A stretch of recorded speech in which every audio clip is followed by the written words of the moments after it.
Bismillahirrahmanirrahim. Assalamualaikum warahmatullahi wabarakatuh. Very good evening everyone. Welcome back to another English edition with Mr. English Guy Channel. Selamat malam teman-teman semua. Jumpa lagi bersama saya Mr. Fajar di pembelajaran bahasa Inggris. So today's video I'm gonna be trying to explain regarding classroom management and discipline, rules and routines in a classroom. Jadi di video kali ini saya akan mencoba menjelaskan terkait classroom management dan disiplin, rulesnya seperti apa, rutinitas siswanya seperti apa di dalam kelas. Nah di sini ada beberapa pengertian mengenai classroom management dari beberapa ahli. Saya mengambil dari dua pengertian saja. So, classroom management is the process of planning, organizing, mobilizing, and supervising teacher learning activities with the resources to achieve the learning objectives that have been set effectively and efficiently. Ya, jadi di pengertian pertama ini dijelaskan bahwa classroom management merupakan sebuah proses perencanaan, pengorganisasian, penggerakan dan pengawasan kegiatan pembelajaran dengan segenap sumber daya untuk mencapai tujuan pembelajaran yang telah ditetapkan secara efektif dan efisien. Ya, jadi dalam setiap proses manajemen itu selalu ada yang dinamakan perencanaan, kemudian pengorganisasian, penggerakan supaya berjalan dengan dan tentu saja ada pengawasan. Nah, kalau dalam manajemen kelas, apa yang direncanakan, apa yang diorganisasikan, apa yang diawasi adalah kegiatan pembelajaran yang dilakukan oleh guru dengan memanfaatkan segala sumber dayanya, baik itu alat peraga, media, dan lain sebagainya, dengan tujuan utamanya yaitu satu, menggapai atau mencapai tujuan pembelajaran secara efektif dan efisien. Kemudian yang kedua, ini ada pendapat dari Arie Kunto, ya. Jadi Arie Kunto menyebutkan bahwa manajemen kelas itu disebutkan sebagai an effort, ya, which made by the person in charge of teaching and learning activities or who helps with the aim of achieving optimal conditions so that the expected teaching and learning process can be carried out. Ya, jadi di sini Arie Kunto menekankan bahwa manajemen kelas ini merupakan tanggung jawabnya seorang guru, ya, yang melaksanakan kegiatan belajar mengajar agar tercipta kondisi optimal. Jadi itu adalah pengertian yang berkaitan dengan manajemen kelas. Oke, selanjutnya adalah pengertian tentang disiplinnya, ya. Jadi di sini dikatakan bahwa disiplin is the quality of being able to behave and work in a controlled way, which involves obeying particular rules and standards, ya. Jadi di sini dikatakan bahwa disiplin merupakan rasa ketaatan dan kepatuhan terhadap nilai-nilai yang dipercaya dan menjadi tanggung jawabnya. Dengan kata lain, disiplin merupakan rasa kepatuhan terhadap aturan atau pengawasan dan pengendalian, dan juga berupaya untuk memberikan suatu objek rasa nilai atau obsesi untuk mentaati aturan. Nah, setiap orang ini belum tentu, ya, memiliki kedisiplinan bahkan pada dirinya sendiri. Jadi pada dasarnya disiplin ini merupakan sikap yang baik, namun belum tentu juga setiap orang memiliki rasa itu, ya.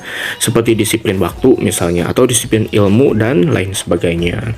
Nah, dalam praktiknya sikap disiplin ini dibutuhkan di setiap waktu kita, mulai dari sekolah, masyarakat, pekerjaan, bahkan pada diri kita sendiri. Nah, jadi di sini kita akan coba ulas tentang kedisiplinan di dalam kelas beserta rules, procedures, and routines yang harus kita ajarkan kepada siswa kita ketika kita mengajar siswa kita di dalam kelas, ya. Nah, ketika kita berbicara tentang kedisiplinan sekolah, di sini bahwa school discipline refers to the rules and strategies applied in school to manage student behavior and practices used to encourage self-discipline. School discipline addresses school-wide, classroom, and individual student needs through broad prevention, targeted intervention, and development of self-discipline. Ya, ini berarti berkaitan dengan tindakan yang dilakukan oleh guru atau organisasi sekolah terhadap siswa kita ketika perilakunya ini mengganggu kegiatan pendidikan yang sedang berlangsung, ya, baik di dalam kelas atau melanggar aturan yang dibuat oleh sekolah.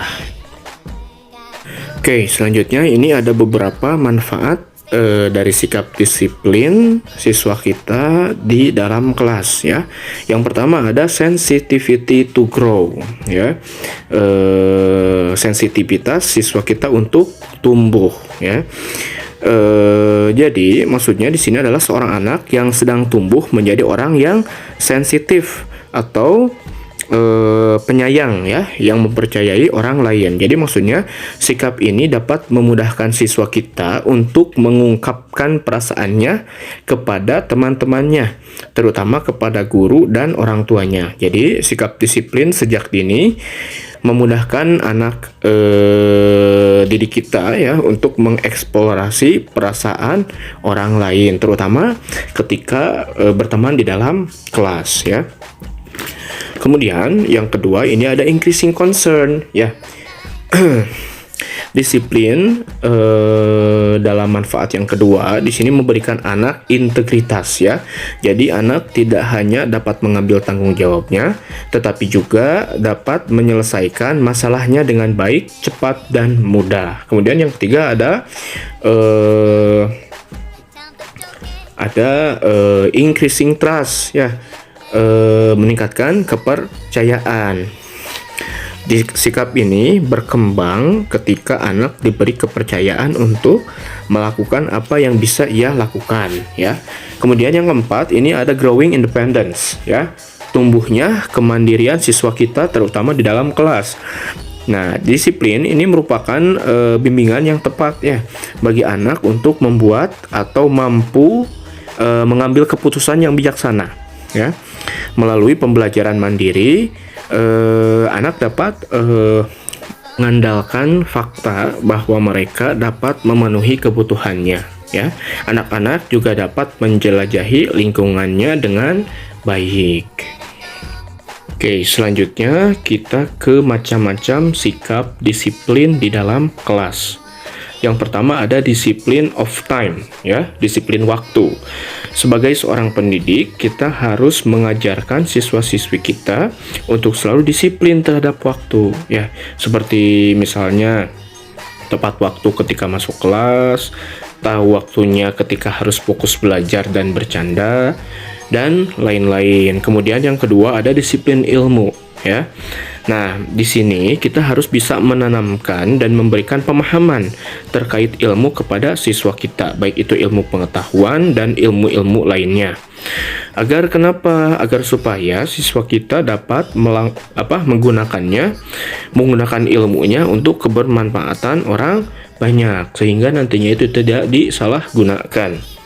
Kemudian yang ketiga ada disiplin of self, disiplin terhadap pribadi dirinya sendiri, ya.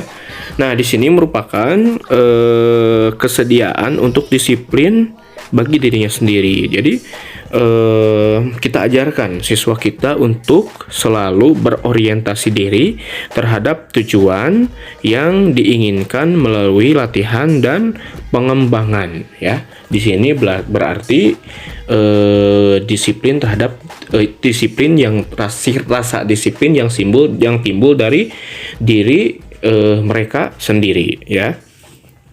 Kemudian yang terakhir ada disiplin of social, ya. Ajarkan siswa kita untuk bisa bersosial, ya, di dalam kelas, terutama ketika mereka sudah bisa melaksanakan disiplin sosial, maka mereka pasti bisa melaksanakan nilai-nilai, aturan-aturan, dan peraturan yang berlaku di sekolah, khususnya di dalam kelas yang kita buat aturannya. Seperti itu, ya. Kemudian selanjutnya ada 5 aturan umum ya, atau prosedur atau aktivitas atau juga kebiasaan yang harus selalu diajarkan ya, atau diingatkan kepada siswa kita di dalam kelas ya. Yang pertama, ketika memasuki kelas ya. Nah, siswa kita itu harus dibiasakan untuk selalu melakukan beberapa hal saat mereka memasuki kelas, seperti mengetuk pintu terlebih dahulu, terus mengucapkan salam dan lain sebagainya. Kemudian yang kedua, exit the class ya. Saat pembelajaran sudah selesai, pastikan mereka membawa kembali pulang alat-alat sekolah mereka, seperti tidak meninggalkan buku dan peralatan lainnya di kolong bangku mereka ya. Karena sering sekali didapati bahwa anak-anak sekarang itu selalu meninggalkan alat tulisnya di bawah kolong bangku mereka ya, seperti itu. Kemudian berikan juga pemahaman agar mereka bisa langsung pulang ke rumah. Andaikan mereka ingin bermain dulu bersama teman-temannya, diusahakan berikan pemahaman agar mereka pulang dulu, ganti seragam dulu, kemudian izin dulu kepada kedua orang tuanya ya, agar tidak terjadi hal-hal yang tidak diinginkan.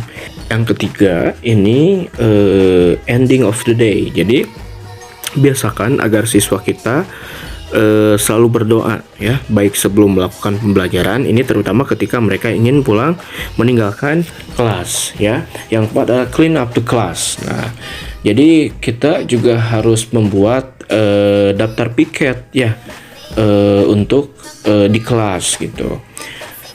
Setiap siswa ini dibagi menjadi beberapa kelompok atau beberapa grup dan dibagikan jadwalnya setiap hari. Jadi di jadwal kebersihan ini siswa kita harus membersihkan kelas rutin setiap hari sesuai dengan jadwal kelompoknya, seperti itu. Kemudian yang terakhir, question while teaching ya.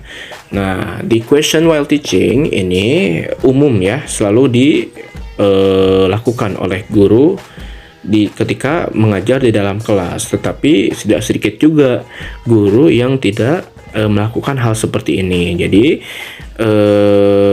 ini bisa dikatakan opsional, tapi juga harus dilakukan ya, question while teaching ya. Jadi biasakan ketika kita mengajar itu adakan sesi tanya jawab bersama siswa kita. Tanyakan apakah siswa kita itu mengerti atau tidak terkait pembelajaran yang kita sampaikan. Jadi itulah mungkin kelima aturan-aturan umum yang harus kita ajarkan atau harus kita ingatkan kepada siswa kita ketika di dalam kelas ya. Discipline in school life is very important because it is the basis for students to succeed in life in the future. Discipline is a transferable skill in life that can bring many virtues, such as professional success. Discipline is what helps students achieve good performance in school and is responsible for maintaining order in a classroom. To define discipline, someone must refer to strategies for managing students' behavior in the classroom, as well as the code of ethics that students must adhere to. Codes of ethics usually cover attendance rules, dress codes, social behavior, and professional ethics. Tibalah kita di kesimpulan ya, bahwa disiplin dalam kehidupan sekolah ini sangat penting ya, karena menjadi dasar bagi siswa untuk berhasil dalam kehidupan di masa yang akan datang. Disiplin ini merupakan keterampilan yang dapat ditransfer dalam hidup yang dapat membawa banyak kebaikan, seperti kesuksesan, keprofesionalan, dan lain sebagainya. Ya, disiplin ini merupakan hal yang membantu siswa mencapai kinerja yang baik di sekolah dan bertanggung jawab untuk menjaga ketertiban di kelas ya. Untuk mendefinisikan disiplin, jadi seseorang ini harus mengacu pada strategi untuk mengelola perilaku siswa di kelas serta kode etik yang harus dipatuhi oleh siswa itu tersendiri ya. Kode etik ini biasanya mencakup aturan kehadiran, aturan pakaian, perilaku sosial, dan etika profesional. Jadi guru di sini betul-betul berperan untuk supaya siswa-siswinya disiplin, terutama di dalam kelas. Oke, akhirnya itu saja mungkin yang dapat saya sampaikan di video kali ini. Semoga apa yang sudah disampaikan ini bisa bermanfaat untuk teman-teman semuanya. Terima kasih. Mohon maaf. Thank you so very much.